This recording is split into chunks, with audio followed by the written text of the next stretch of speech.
Hello, everyone. Hello, everybody. Welcome to Heart Forged by Fire Inspiring Moments. Today, we are going to continue our series in living an abundant life. I want you to know that living an abundant life is truly necessary to have joy, to have gladness, to have a positive perspective and outlook on life. Today, our focus is going to be on an abundant mindset and attitude and what that requires to maintain it. The key factor to abundance is our perspective, which is a part of us starting to live in abundance and having a viewpoint and perspective of that our life is full and that it is abundant, that it's not full of lack, that it's not full of scarcity, because that's really what lack is. Lack is scarcity. So I want you to understand today that it is necessary for us to come into a point and place where we are living a life that truly is abundant. So it first starts, the key factor is starting with our thoughts and what our thoughts reflect, what we're thinking on constantly, what our mindset is. And so I want you to understand today that the perspective which we must start in is the landscape between our two temples. Scripture tells us in Proverbs 23:7 that as he thinks in his heart, so he is. What does that really mean? It's talking about our behavior. That's what it means. It's speaking of the way we think, the way we perceive things, our mindset, our outlook, not just on others' lives, but especially our own life, because it reflects in our behavior. It takes shape in our actions. And so we must come to an understanding that we've got to change what's up here and move so that we understand what's going on between these two temples, because the landscape between our two temples can actually cause us failure, despair, outcomes, depression, anxiety, fear, paralyzation, and all the things that we do. So let's take a look further today. Is there any difference between the mind and the behavior? There is. The mind interprets internal and external stimulus and initiates the behaviors and the outcomes that we project, that we actually do, how we react, how we respond. These things internally, it reflect our external outcomes. They reflect the stimulus around us without interpretation of the mind. It actually triggers things within us. Understand, behaviors can be either innate or they can be learned. Hence, our mindset of lack or constantly living in a survival mode could have been learned from one's childhood. So we must make a decision to actually decide that we don't want to live this way anymore. We have to come with a determination that I'm going to break this cycle. I'm going to change. We have to have a concrete mindset to break the pattern. And so that comes to a determining choice and factor. Why? Because I always call it a stick-to-itiveness. That's why I use the word concrete. Concrete is a made-up mind. It's a fortitude. It takes us into a place of endurance. It takes us into changing. And so when we want to change something, we have to come up with a fortified determination to get it done. So I know I have my own language. Stick-to-itiveness, I know. Try to look it up in the dictionary. But I got my own personal dictionary past Webster. And so therefore, I look at the fact we got to have a stick-to-itiveness attitude. I probably got it from my grandmother, who was always determined to live a life of determination. So therefore, it comes into a place of sheer determination to break a cycle. What does that look like and what does that mean? And so we have to come into a place of understanding that, oh, we can identify this because along my life's journey, my perception about abundance has really changed. I can remember things that I had never, ever, I had a mindset that I lived in a survival mode, that what I had was truly not enough. And so I had to learn and become determined to change my mindset. I had to recognize I truly was blessed. I had a home, I had children. I had a lifestyle that most would want. But in my mind, it was not enough. In my mind, I was fearful of us losing our home. I was fearful of us not being able to pay our bills. I was fearful of us not having enough. Even though we had a home, I was concerned. And yes, we may not have everything. We may not have had all the things to meet our needs at that time. But at one time, we were actually, me and my former spouse were actually making about $5,000 a month. We had a home. We were raising 6 children. We had more than enough, most would think. We had 2 cars. One was new, the other, we were even able to buy a new car, and one was used, but it was in pretty good condition. But the point was our outlook and what it was all about. So we had to decide to learn how to budget better. We had to change our mindset concerning the things that we actually had. So I looked at some things, and we have been struggling, not just financially, but also emotionally. We also weren't emotionally healthy. And to unbeknownst to us, we weren't healthy spiritually either. Yes, we were both leaders. We were both pastors at that time, becoming pastors, I'm going to say. We were chaplains, but it's still clergy. And so we had to come to a place in time where we actually changed our inner thinking. We had to learn to change this mindset of our outcomes. So we were struggling with things. We weren't just struggling financially. Our finances and our outlook was actually affected by our inner man, how we perceive things, the way we lived. His status quo of life and how he grew up was different from mine. Mine was different. My family had 6 children. Both of my parents at one time worked, but never was enough. They struggled at times financially and otherwise. Also, I had seen things around me. It took me into a place of a survival mode. So my outlook was obscured, so was his. And also because emotionally we were not grounded, and we were going through different things internally, individually, and also collectively, that affected the perspective of our mindset. We went into our marriage not having enough, but it really wasn't. Was it really not enough? It was our perspective and our mindset. And so we had to learn to change that mindset. So we started trying to resolve the issues from the wrong point of view. We started from the viewpoint of money. Okay, let's try to do this. Let's try to do that to earn more money. I started a business. I still wasn't making enough money. It wasn't adding to the income. Actually, it was causing more stress. And so the different things that we were trying to do wasn't causing our outcomes to change. It wasn't changing our perspective on our outcomes. It wasn't changing what was around us. Why? We couldn't see differently because our mindset had not changed to reflect the changes. So we had to start internally. So what am I saying here? We were trying to do things to acquire more money.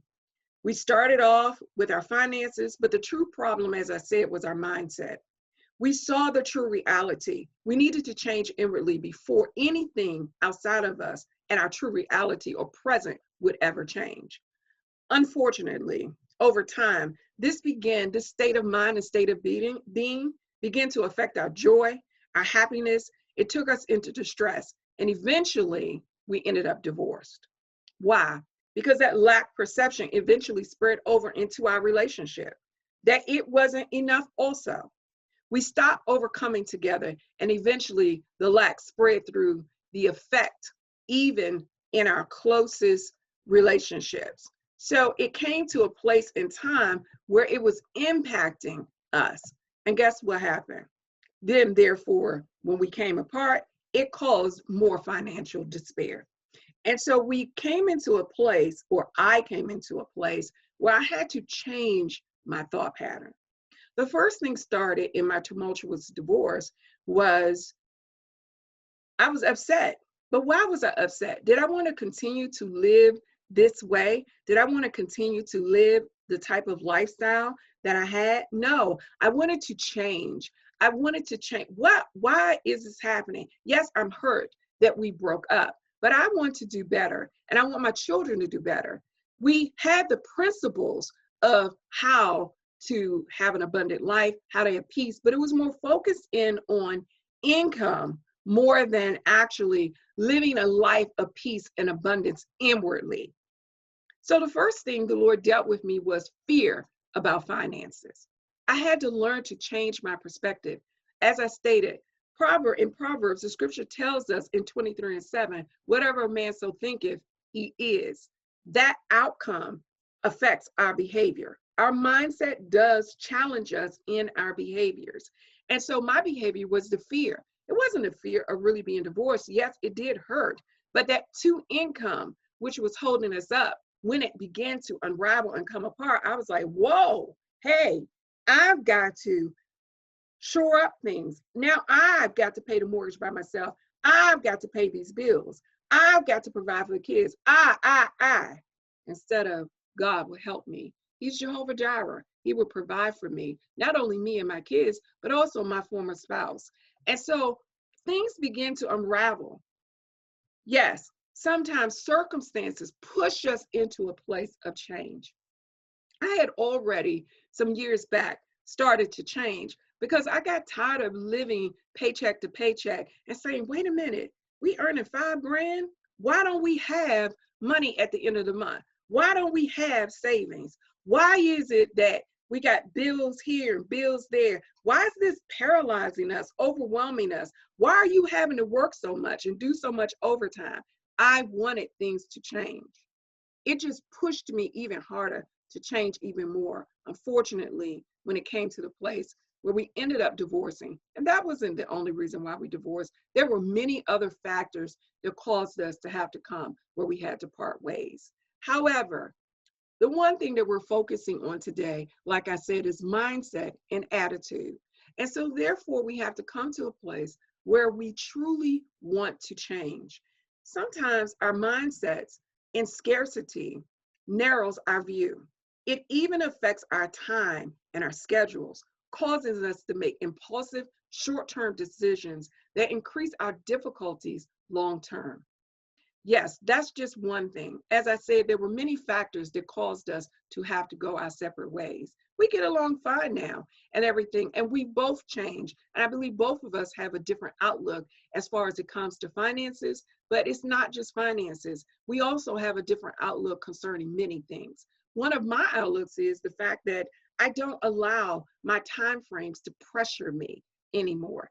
So I hate being late, for one thing. I don't like it. I used to come undone inside.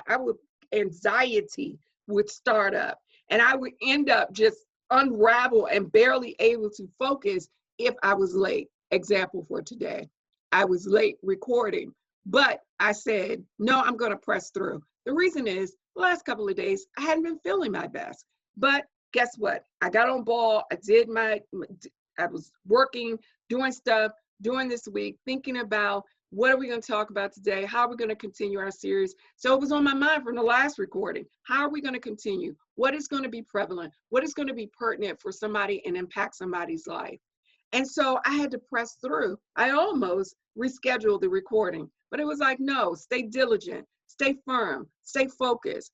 All the circumstances in life can change what we're going to do and get us off schedule a little bit. But it's sheer determination of the factor to press on, to endure, to have that endurance to not to get up. But the scripture tells us this: if you're doing a good thing, continue in that good thing, and you will reap a reward in the outcome. Be enduring, stay focused, continue to endure, continue to press forward. Yes, sometimes we do. We have pain, we have anxiety, we don't feel well, we feel overwhelmed, all of those things. But our mindset will help us to rise above those places. Yes, it does even deal with health. And I've had my health challenges. And yes, they tried to overwhelm me. They tried to take me down. They tried to bring me into a place where I am depressed and I'm full of anxiety because I don't know the outcomes. But I learned through peace and quieting myself. All I have to do is, even if I don't have the answers, when turmoil is going on like we are right now, we're in a state of pandemic. We're unsure. Many people are dying around us. People are being affected, even in our families. And we don't have all of the answers. And man doesn't have the answers. But I've learned to take hold of my bubble, that I'm in control of my bubble. So yes, I relegate what I listen to. I also put together the pieces and I look to the one who does have all the answers. And amazingly enough, I get peace. I come to a state of calm. I come to a state of mind that transforms me and is able to ensure me that I can go on. And so I ask you to do the same today. I ask you to take hold of your thoughts, take hold of your mindset. Understand something. These things in the mindset of scarcity or lack can cause us to be impulsive. It drives us into being erratic behavior, to making decisions, or even falling into temptations that we otherwise would not have. We have to come to a decision of understanding that in disparities and overwhelmness and a mindset of anxiety, it would cause us to take actions or even paralyze us and sit us still to where we're not focused anymore. We're not paying attention to what our responsibilities are. We kind of just throw them aside and we don't take note of them anymore. We can come to a place where we experience cognitive issues in our thinking and we can't process problems anymore because it comes so overwhelming. Or even affects us academically, because when anxiety is present, it can affect us academically, it can affect us processing, it can affect us performing and the outcomes of our business, our lives, and our relationships. Yes, it is real and it takes hold of us. Some people, yes, they do have manic depression, and others have serious chemical disorders, but there's always an answer that can aid us and help us. So I implore you, if you find yourself there, I ask that you reach out. Don't close yourself off. Don't close yourself in, but I'm asking you to reach up and to reach out because it is necessary. It will aid you in your life. We need our support systems around us. We have to understand something. Our performance can be evidently lower during these times. It can also cause mental fatigue, which can translate in over to physical fatigue. It also causes mental, physical fatigue. It also affects our health. Our mind can affect our health. It can cause pain in our bodies. It can also cause us to sleep more. These things are very serious because sometimes when we have the mind of lack or scarcity, it affects us in a place where we're become immobilized. Don't allow it to do that to you. It's not just about abundance, is not just having a copious amount of things. That's not what it's about. You have to understand something, that obsessions, if we're not careful, unhealthy obsessions and hyper focus, they can truly affect our health. It can take us and diminish our value of ourselves. It's not the fact that I'm saying there aren't real needs out there. It's not the fact that I'm saying that, oh, overlook those things that you need. I'm talking about obsession. I'm talking about hyper focusing in the mind on different things that can take you to places that are difficult to get back from if you don't have the proper support systems, or if you don't have a concrete, endurance, determined mind that I'm going to break the spirit of lack. I'm going to break the spirit of scarcity in my life. I am not going to continue in this way. Some people get nervous about time. Some people get nervous about finances. Some people feel that where their living conditions are not the best. So they're in constant state of trying to change that situation instead of saying, you know what, I need some help so that I can look at all my options on the table. It's always good to connect with friends who have your best interests at heart. It's always good to connect with health professionals that have your best interests at heart. Sometimes we do a quickie appointment with our doctors and we don't really talk about everything. I find if you write down your questions when you go to the doctor and ask them to take the time with you, and if they don't, remember they work for you, then you need someone else. but make sure they're listening to you and hearing you. And if you find they don't have all the answers, which they don't, remember, medicine is a practice. And so therefore they are constantly learning and growing.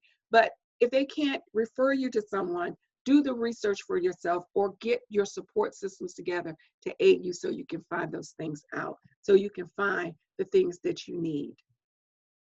Another area of that we tend to do, if there's not enough, the dissatisfaction of these areas can cause a cognitive overload for us, resulting sometimes, like I said, in unhealthy outcomes. Sometimes people turn to various different things. Even over shopping is unhealthy. Any obsessive compulsion thing that we feel, we'll overeat, we do different things to take the pressure off, because we don't want to focus in on the area. But sometimes that's binging. We'll do these things and then we feel guilty or worry about them later on. The nature and effect of the lack of the mindset of scarcity can be impeded by coping efforts. If we are not careful, we can easily feel overwhelmed because stress and anxiety are key components of this mindset. Therefore, it can interfere with motivation. It can leave one at times feeling vulnerable. It can leave you giving you, like I said, giving you or pushing you into temptations that you otherwise would turn from. This mindset, if it's not present, it can be gained if you don't gain peace. I used to struggle with this type of mindset until I gained peace in various areas of my life. I too experienced different areas of this state of mind. I did. I went through depression. I went through feeling overwhelmed. At times I had anxiety because of scarcity. It wasn't the fact, as I said, we have to look at the fact. As you see, abundance is not having a copious amount of great quantities of things, but as the key ingredients are peace, they are joy, they are insight, which is based on the ability to see the truth of one's surrounding and what truly the reality or the need really is. Time management is one of those areas. Not overloading one's schedule. I've done this. As I said, I had to change behavior. I love with my schedule. I remember one young man that used to work with me, he said to those who we served, our neighbors in our community, he said, she does at least 100 or more hours a week. And I got a little concerned because I was like, what? 100 hours in a way. But it was true. I was doing more than 100 hours a week because I really was working in 5 different areas and didn't nobody really know it. But he took note. And getting to know a person, you begin to note their behaviors. You begin to note their actions. You start paying attention. Well, I was running an outreach. I was running a counseling agency, a community developer. I was also doing projects in other countries and so on and so on and so on. So it takes a lot to do those things. So for that moment, that was a wake-up call. It was a tap on my shoulder. It's time to slow down. God does give us the grace and the anointing to do these things. However, at times, it comes to a place, a moment where we have to truly slow down. We've got to reconstruct some things. We need to take some things off of our plate. Because you could do those 5 areas didn't mean you were supposed to take on another 1 or another 5. And so I had to learn not to do that. I had to learn to change my perception of what I could do and what I truly could accomplish. So overloading my schedule wasn't good for me. Self-control isn't just managing our actions, but it's also managing what we focus on mentally. My mind sometimes was so overloaded, I wasn't sleeping well. So I had to change some of those things. Also, gratitude is an important ingredient in a new mindset. Taking note of what we're grateful for can inspire us. So we'll find after taking account, we had more actually than we thought we did. Nope, once again, it's not just stuff, but it's really taking note and writing it down sometimes really helps us. You just might have more than you actually realized. And so I had to recognize I had accomplished a lot. When I began to slow down, I had some things, it was time to close those things out and move those things off my plate. Because I had become so busy and my schedule was overloaded and I wanted to help as many as I could. but I wasn't doing good self-care. So I had to learn to close in and also calm down. And what I meant by close in was getting myself, my inner man centered so that I could have a positive outcome. Because being overloaded, really, if we're invested in too much all over the place, we really have not a true vested return. So you can be so invested in so everywhere else, but it's just like stocks.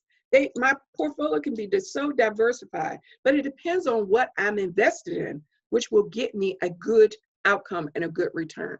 So take note and, go survey your life and look at what you're spending your time in and everything that you're putting your energy into. Sometimes those things are finished. Sometimes you've done all that you can in it, and it's really time to close it out.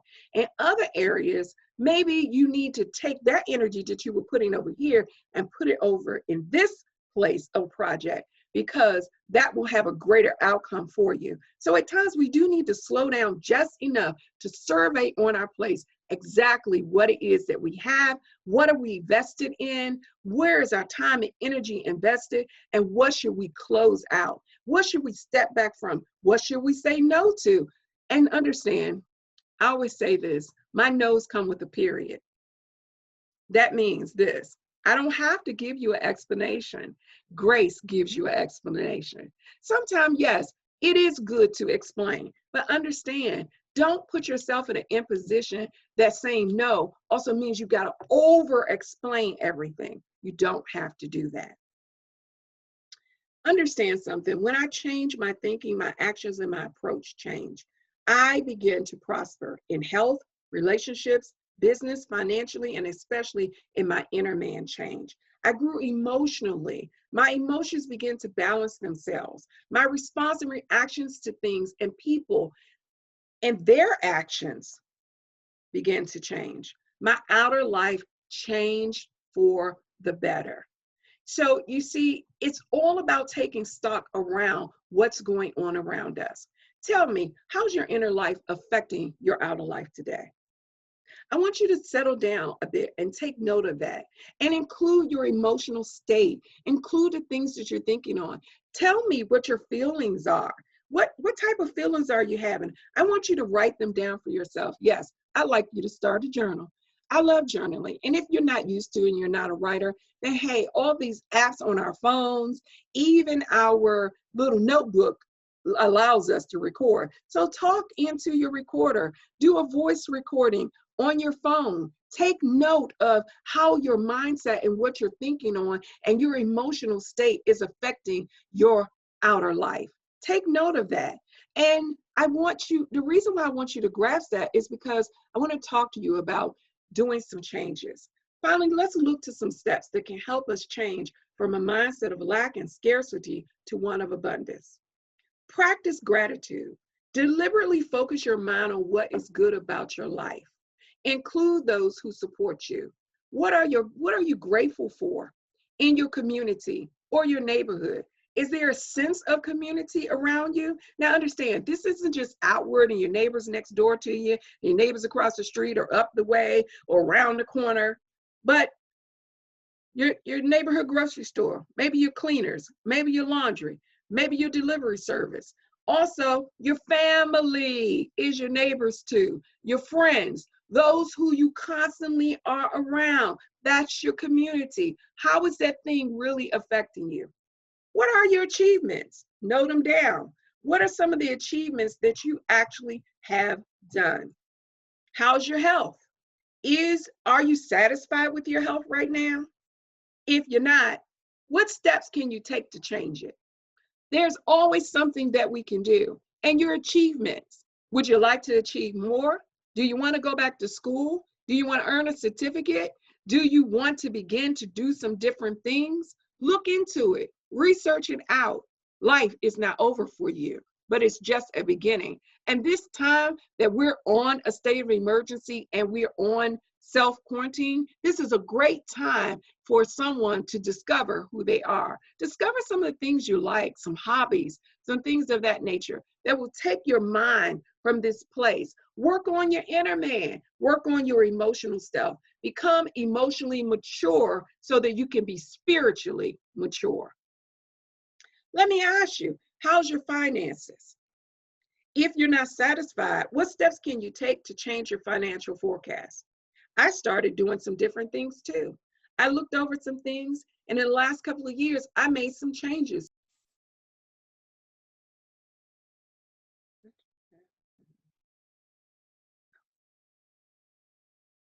I'm sorry about that. We lost our recording. So, as I was stating, we want to continue to look at our state of mind. As I was stating, how's your finances? If you're not satisfied, what steps will you take to change your financial forecast? Like, what skills do you have that are marketable for service or producing a product? Try to build on these skills. Think of how you can market them. Begin with a plan of action. First, taking a few notes of how you can start, and then coming up with a business plan. I'm actually going to post a link on the site, on the page that you can go to and that you can visit. Then secondly, don't ever compare yourself with others. Don't compromise. Don't try to be like somebody else. Be yourself. Always be yourself. You will always encounter people who have more time, money, energy, possessions, and experience. So don't envy them. Take stock that you are talented and your skills are just as valuable and an asset to someone, especially yourself. Your audience and reach will be different. Remember, if it's just one person you reach a day, your impact in that one person's life alone is for the better. Please don't not value yourself. And so stop the mental scripts, the wrong decisions that you made, playing them over and over again, and the worries about the what ifs. Decide to break the cycle and begin preparing, knowing this will take a lot of effort, but the outcomes are worth it. I learned preparation is half of the journey. Plan, but don't obsess. Make a list of tasks. Even shopping is a task. So make a list before you go.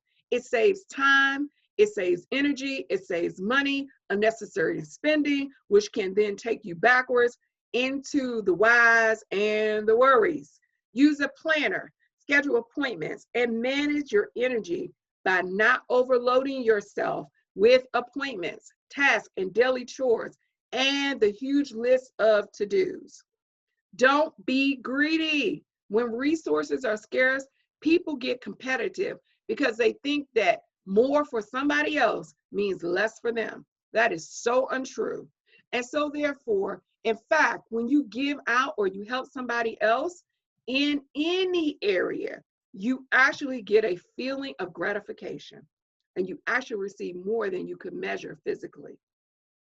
Being helpful to others can lead to deeper friendships, lead to gaining respect and a reputation. It also leads to creative bartering, or even you gain new allies for business and life. So learn giving, not greed, not trying to possess everything because you think that mindset of lack and scarcity. Remember, we're breaking that. There are many other ways to break free of the mindset of lack and to live a life of abundance. These are just a few to aid you in your journey of taking action to stop this turbulent anomaly and turn it into a thing of your past. This is an ingredient that you can utilize and build upon to move forward and move into a positive change. Remember, these are part of breaking a cycle to move forward in abundant living. Take preemptive measures. I want to thank you today for coming and visiting and joining us at Heart to Heart, Forged by Fire, Inspiring Moments. I want you to be blessed every single day. And remember, take charge of the landscape between your two temples. God bless you and have a wonderful, blessed week.